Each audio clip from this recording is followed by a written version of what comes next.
السلام علیکم ورحمۃ اللہ وبرکاتہ۔ امید ہے آپ سب خیریت سے ہوں گے۔ آج کو جو میں آپ کی ویڈیو میں بنانے لگی وہ موت اور حیات یعنی موت اور زندگی کی تخلیق کا مقصد کہ اللہ تعالیٰ نے ہمیں کیوں پیدا کیا اس کے بارے میں بتانے لگی ہوں۔ سورہ ملک کی آیت نمبر 2 ہے۔ قال اللہ تعالی الذی خلق الموت والحیات لیبلوکم ایکم احسن عملا وہو العزیز الغفور۔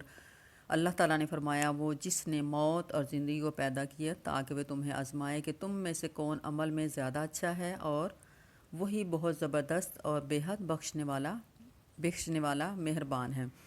اس لیے کہ اللہ تعالیٰ نے انسان کو بے مقصد پیدا نہیں کیا، اس کی زندگی کا کوئی نہ کوئی مقصد ہے۔ اس لیے آپ اپنا ٹائم زیادہ سے زیادہ کوشش کریں کہ زیادہ جو آپ کا وقت ہے وہ نیکی کے کاموں میں جائے۔ یہ نہ ہو کہ ہمارا ہر جو دن گزر رہا ہے وہ ضائع ہو، کیونکہ ہر چیز کا آپ کا حساب ہونا ہے۔ اس لیے دنیا اور آخرت کی بھلائی کی دعا کرتے رہنا چاہیے، کیونکہ اس نبی کریم صلی اللہ علیہ وسلم جو تھے دین اور دنیا دونوں کی بھلائیوں کے لیے دعا کیا کرتے تھے، اور اکثر یہی پڑھا کرتے تھے ربنا آتنا فی الدنیا حسنۃ وفی الآخرۃ حسنۃ وقنا عذاب النار۔ سورہ بقرہ کی آیت نمبر 201 ہے کہ ہماری زندگی کا مقصد اللہ تعالیٰ نے یہ نہیں بنا دیا کھاؤ پیو اور بس۔ یہ زندگی کا جس مقصد کے لیے اللہ نے بنائی کہ آئیں ہر زندگی کو انجوائے کریں، یہ نہیں کہ آپ کو زندگی کا جو ٹائم ملا ہے صرف فضولیات میں گزاریں۔ اپنی زندگی کو کامیاب بنانے کے لیے دین اور دنیا دونوں کو ساتھ لے کر چلیں۔ آپ کا ہر جو ٹائم ہے وہ آنے والا گزرتا جا رہا ہے، ختم ہوتا جا رہا ہے، اور ہر آنے والا دن ہماری زندگی کا نیا دن چڑھتا ہے۔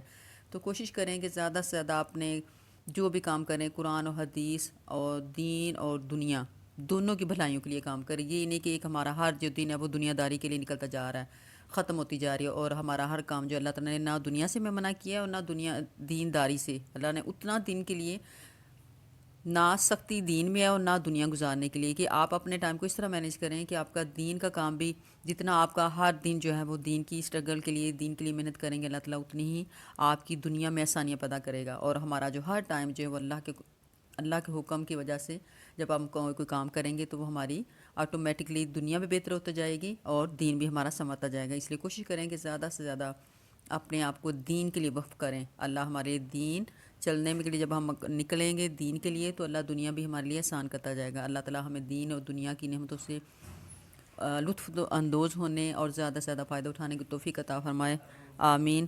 السلام علیکم ورحمۃ اللہ وبرکاتہ۔